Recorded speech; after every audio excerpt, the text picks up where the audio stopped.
Pinarangalan bilang Remarkable Inspiring TV Station of the Year ang Light TV God's Channel of Blessings sa kauna-unahang Southeast Asian Premier Business and Achiever Award na ginanap sa Winford Resort and Casino Hotel sa lungsod ng Maynila. Ayon kay Nero De Leon Marcelo, Chairman ng Awards Committee, napili ang Light TV dahil sa patuloy na pagbabahagi nito ng mga istorya na may dalang inspirasyon at tagumpay. Karapat-dapat ma-awardan ng Light TV para mas marami pang ma-inspire at manood ng mga programang hatid ng inyong network. Maraming salamat po sa pamunuan at sa council na nagbigay po sa atin ng parangal. Ito po ay testamento ng lahat ng ginagawa po natin sa Light TV God's Channel of Blessing ay para po sa Diyos at para po sa bayan.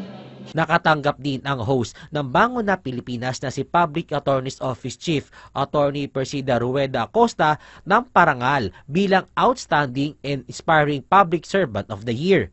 Binigyan din ng pagkilala ang ilang pang personalidad na nagpakita ng galing at talino sa kanilang mga larangan. Really proud, and I can't say enough how thankful we are for this honor, this singular honor.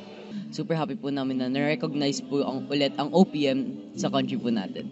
This award is actually dedicated to the God above, and I'm so grateful that He has given me an opportunity to inspire many more women. I wanted to thank God for always being there to me, beside my back and planning everything for me. Sa lahat po ng mga na-achieve ko ay para sa Panginoon. Nangako naman ang pamunuan ng Light TV na patuloy na magkakaloob ng mga programang magiging inspirasyon sa mga manonood nito at tatalima sa adhikain nito na maging tunay na God's Channel of Blessings.